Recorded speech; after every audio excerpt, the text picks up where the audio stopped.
This presentation is on metabolism, and what that means is how many calories your body is burning in one day. If we could figure out what your metabolism is, then we could correlate that to how many calories you should be consuming in one day to stay healthy.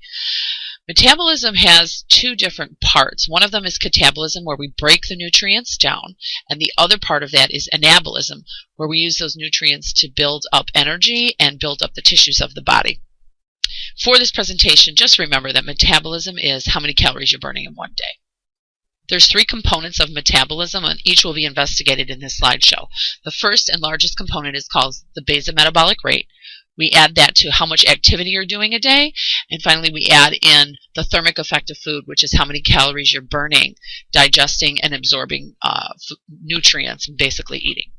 So the first and largest component of our metabolism is called your basal metabolic rate, or how many calories you're burning at complete rest doing nothing, just staying alive. Basal metabolic rate consists of about 60% of your daily metabolism, or 60% of the calories you burn in one day, so it is the largest percentage.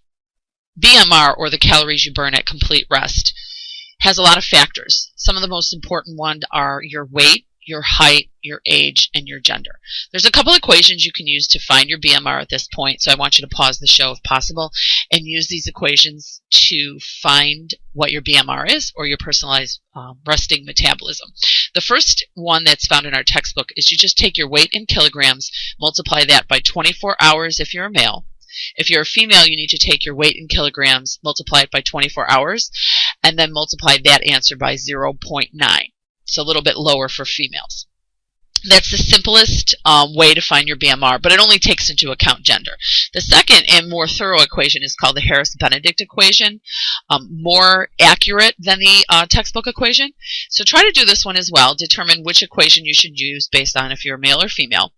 And you're going to multiply your weight in kilograms by a factor, add that to your height in centimeters, multiply that by the factor shown, and then you're going to subtract your age times the factor. You can see the math equation above. Try to find out what your metabolism is with the Harris-Benedict equation. So people talk all the time, how do I get a faster metabolism?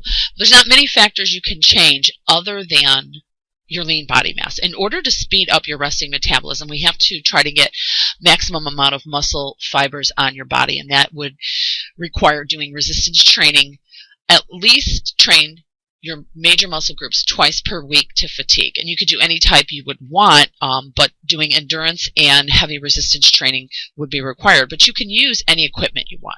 You can use free weights, resistive tubing, calisthenics, different things. That's really the most controllable factor to increase your metabolism, is to get more muscles on the body. You can see some of the other factors on this slide include your height, your age, whether you're under acute stress, maybe an illness, pregnancy, and then stimulant drugs will increase your basal metabolic rate, but in an unhealthy manner. And if you take stimulant drugs for long periods of time, it's actually going to hurt the other organs of your body, like your heart, lungs, and different systems of the body will start to degrade if you're on stimulant drugs too long. What we want to try to prevent is things from decreasing your resting metabolism, or BMR. And again, the biggest factor is not having enough muscle on the body. Muscle burns a lot of calories at complete rest in comparison to fat. So in order to boost your muscle fibers, try to do resistance training at least twice a week. That being said, what will slow down your metabolism? Definitely aging. If you have a starvation or fasting diet, if you're not eating for long periods of time, your metabolism will go down. And what happens then, it's sometimes called the yo-yo diet. If we're not eating for long periods of time, we have a slow metabolism, we decide to start eating again, and that metabolism still stays low for a period of time. So you end up putting on extra weight. Another major contributor to slow metabolism is being dehydrated. So making sure you have enough water, and as we learned, that's about 10 glasses of fluid per day. A little bit more if you're exercising, sick, or if you need extra because of the heat and humidity. But that being said, we want to keep our metabolism running fast. So what can we do? Get muscle mass, make sure we're well hydrated, and eat several times a day. By now you should have found out how many calories you're burning at complete rest, which is your BMR. We found that with that textbook equation, or the Harris-Benedict equation. In order to find how many calories you're burning due to activity, and also the calories burning due to thermic effect of food, we're going to have to use that BMR number you found. So basically your total metabolism is basal metabolic rate plus activity calories plus thermic effect of food calories. We found the BMR again with the Harris-Benedict equation. To find activity, basically you decide how physically active you think you are in terms of percentages. 0 meaning you're doing absolutely no activity whatsoever, laying in bed all day. 100% means you're very, very active. You are an elite athlete. You are exercising 3 or more hours per day. That would be about 100% of activity. Most moderately active people, meaning that you're working plus you're consciously doing exercise 2 to 3 times a week for a half an hour. That would be considered moderate activity. So most moderate activity is about 50 to 60%. Okay, and then it's sedentary people, meaning that they are awake, they're out of bed, they're just moving around slightly, they have a job where they're sitting. So sedentary people are about 30%. So what you have to do is, within the range of 0 to 100%, decide honestly for yourself how active you are, how hard you're working in a day. In my example, I used an individual who is moderately active, and I chose 50%. And you can read how to find your activity is to multiply your percentage times your BMR. That will give you how many calories you're burning being active each day. You have to add those two things together once you've found your activity calories. So add your BMR plus your activities calories together, and you've gotten 2 of the 3 components for your total metabolism. The last component for total metabolism is called the thermic effect of food. Basically, the thermic effect of food is 10% of your BMR plus activity. So when we add the 2 together, let's say your BMR is 2,000 and your activity at 50% is 1,000. We add those 2 together, we get a total of 3,000 calories from BMR and activities. The thermic effect of food is 10% of that, or 300. When we add all 3 components of your metabolism together, your BMR plus your activity plus your thermic effect of food, then we get our total metabolism, or how many calories we're burning in one day. Read through this slide, take a pause right now, and try to determine what your total metabolism is based off of this slide. It's also elaborated on more within your textbook, so if you need more help, then go ahead and look into your textbook to find out what your total metabolism is. Just to remind you how to increase your metabolism, how to burn more calories in one day, we want to make sure that you're exercising. The resistance training will give you more muscle mass, so you'll burn more calories even at rest. Also, doing more cardio throughout the day, that's going to help you burn the calories. Eat small amounts of food often. I recommend breakfast, lunch, dinner, and then 2 snacks. So spread the food out throughout the day. This is going to increase your body composition in the proper manner. Try to get to normal body fat percentages for male and female. And then those muscle fibers will burn a lot of calories throughout the day. We're going to talk about the theories of weight control now, or basically, why do you weigh what you weigh? There's 4 common theories that are out there right now, and you can see those. We're going to cover each one of them. When I'm explaining these theories, take into account your total metabolism. What number you found by adding your BMR plus your activity calories plus your thermic effect of food calories. In our example, we had 3,300. So I'm going to use that for the rest of these slides to explain the theories of weight control. For the caloric balance theory, if you eat the same number of calories that you're expending through your total metabolism each day, if you eat the exact amount that you're expending, you would stay the same weight.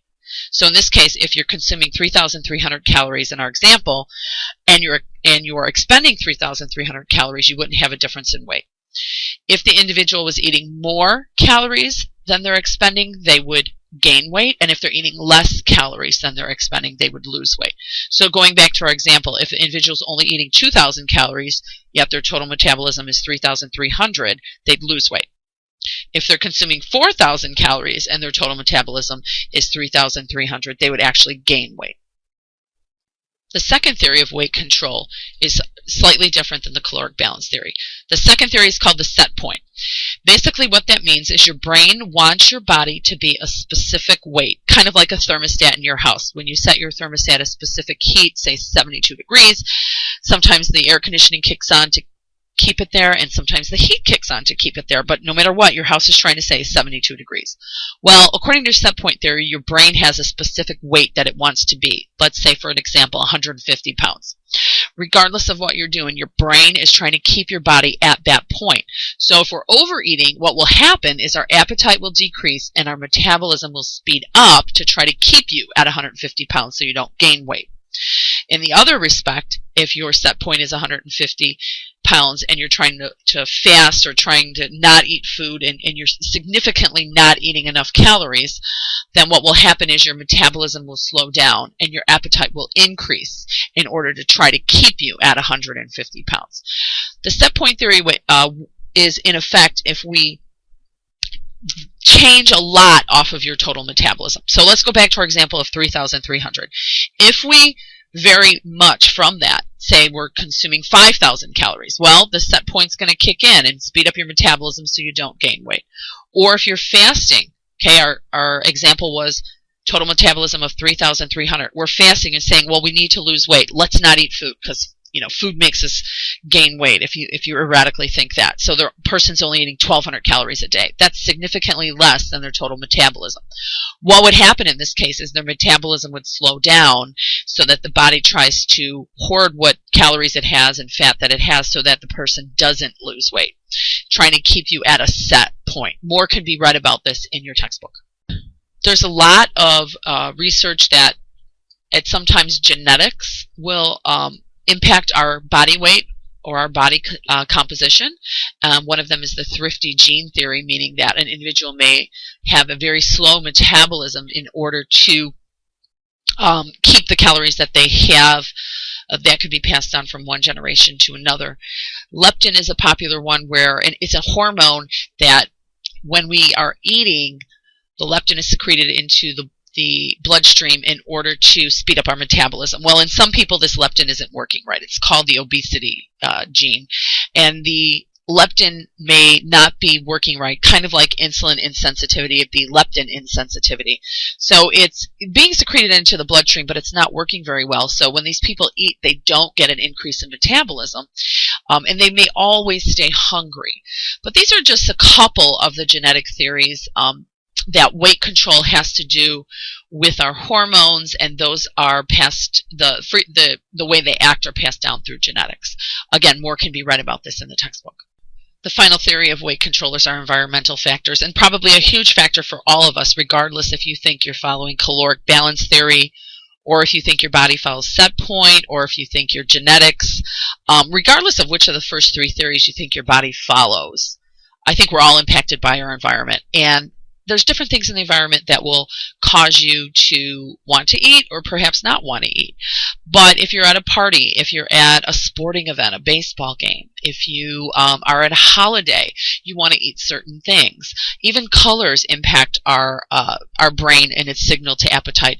And a lot of fast food places know this, and they color their signs yellow and red. Yellow means I'm hungry, and red means stop. So these fast food places are psychologically trying to get you to stop there and eat because they're trying to play on your brain's ability to say that you're hungry. But let's say you ate a full dinner and you decided to go out with your friends, and your friends had some food around or they had some drinks around, and you're not hungry, but because it's there, you're eating. So the environment that we're surrounded by definitely impacts how much we weigh at the current point.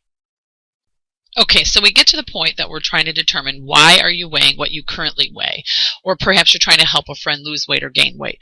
What we're saying is your body probably follows one of the three theories of weight control. That is the caloric balance theory, set point, or genetics. The caloric balance theory, basically the most simplistic.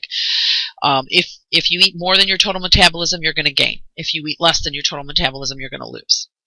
The set point, which a lot of people think they follow, is if they verge far off their total metabolism, they still may not see a major change in their weight. And this is the kind of people that perhaps they can eat everything under the sun. Tons of calories, never lose weight. Never gain weight.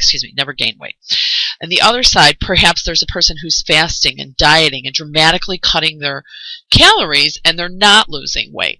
Well, what happens with these people is that their metabolism and their appetite change according to what their caloric consumption is to try to keep them at a set point.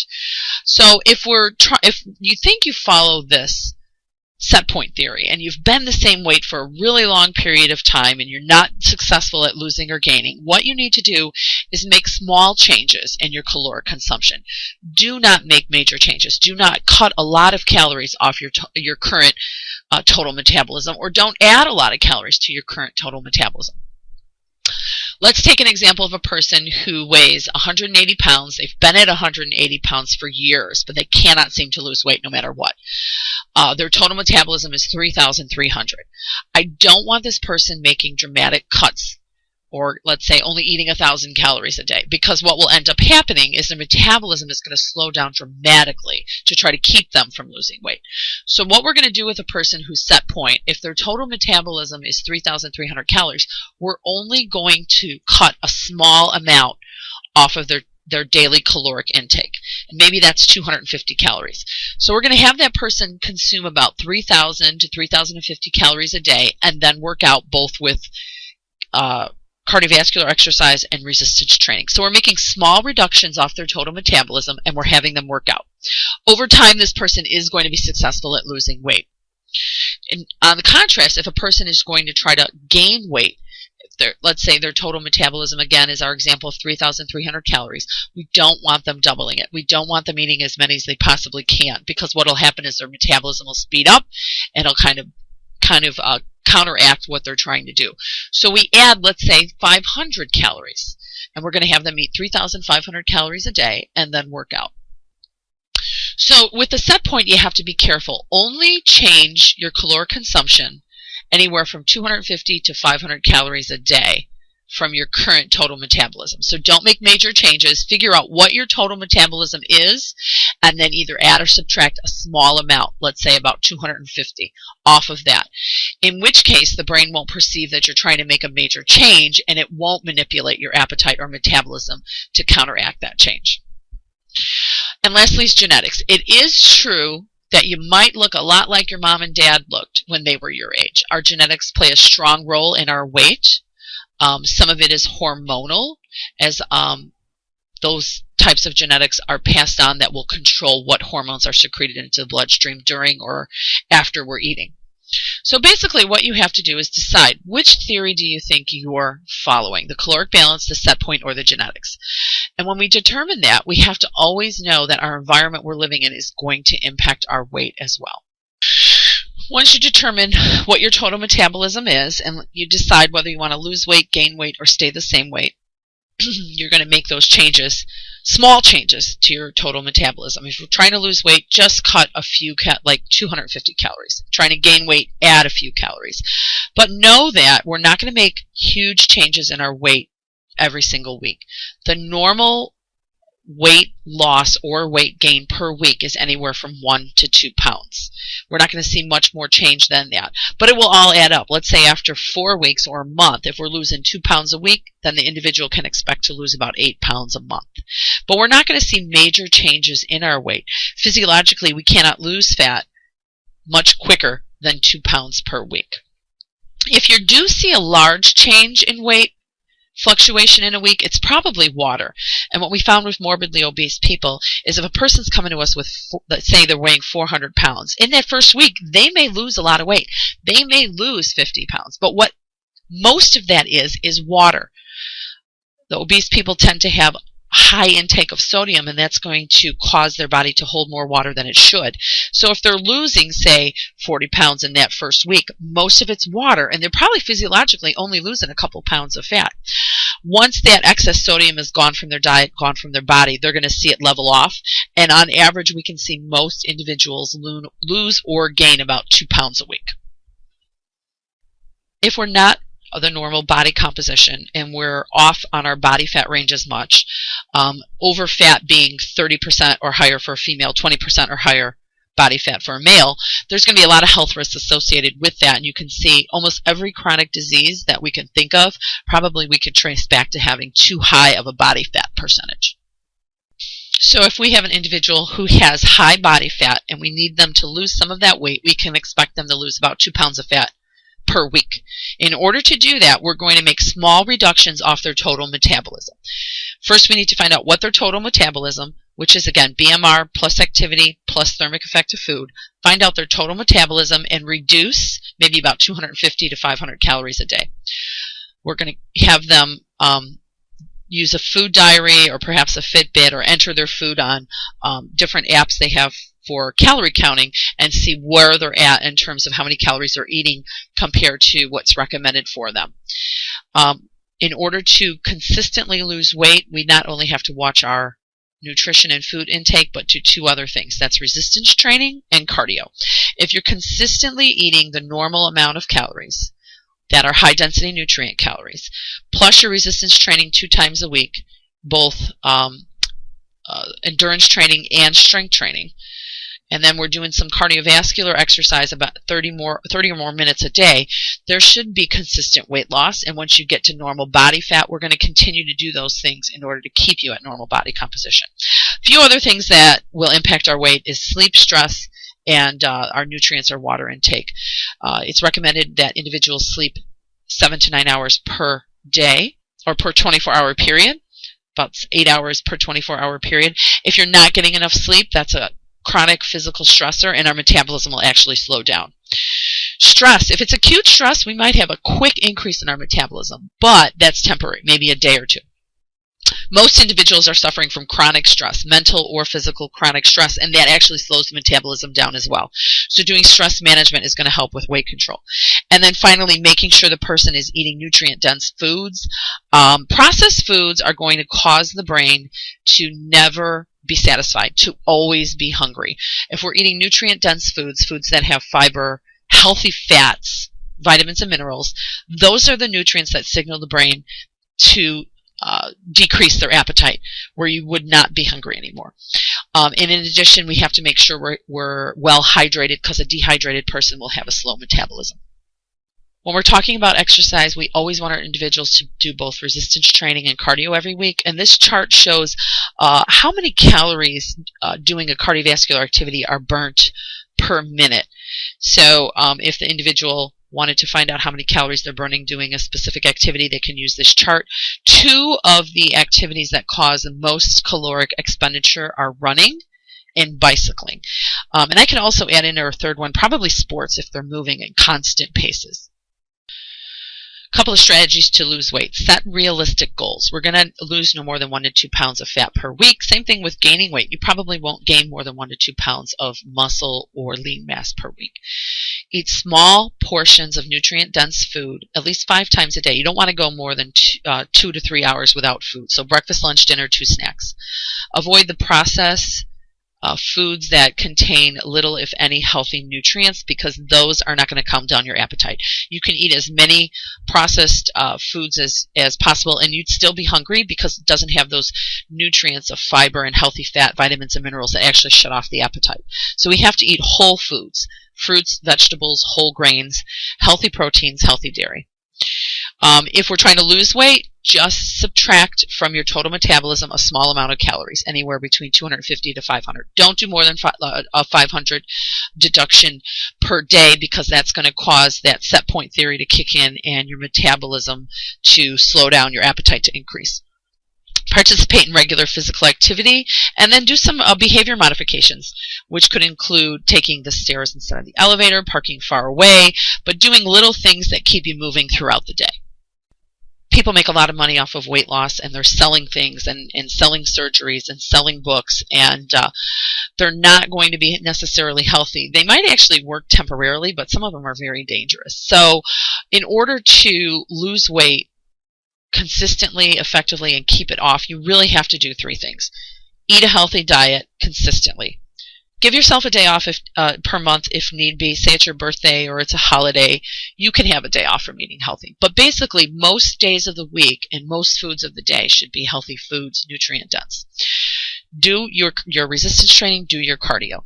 All these controversial weight loss methods, I mean, they have a time and place for them, but most of them are dangerous and will not work. We spend a lot of time talking about the health risks of being over fat, and there's just as many as being under fat. So if a woman doesn't have higher than essential body fat, or isn't higher than 13%. If a guy isn't higher than a male's essential body fat, which is 3%, if you're near those ranges, there's going to be just as many health consequences of being under fat as there are over fat. And the first thing that's going to probably go is your immune system, and you're going to have a lot more colds and flus and at risk for diseases, as well as anemia and even perhaps some fertility problems. So we want to be within normal range of body composition, not too high, not too low. And the way we figure that out is, what's your current body fat? Women should be between 20 and 25% body fat. Men between 10 and 15% body fat. And if you're not within those ranges, then there are some health consequences. Safe and effective ways to gain weight. Eat perhaps 500 more calories per day above what your current total metabolism is. So if your body's burning 3,300 calories a day and you're trying to gain weight, eat about 3,800 calories a day. Eat more often, maybe every 2 hours. No, don't go more than 2 hours without food. Eat energy-dense foods. Avoid unnecessary drugs. Try to avoid any type of stimulant drugs like caffeine or smoking or nicotine. Anything that contains a stimulant drug will increase your metabolism.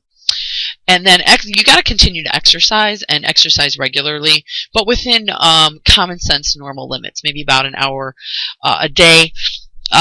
We definitely don't want to gain fat. We want to gain muscle, so you got to make sure that you are exercising and being active.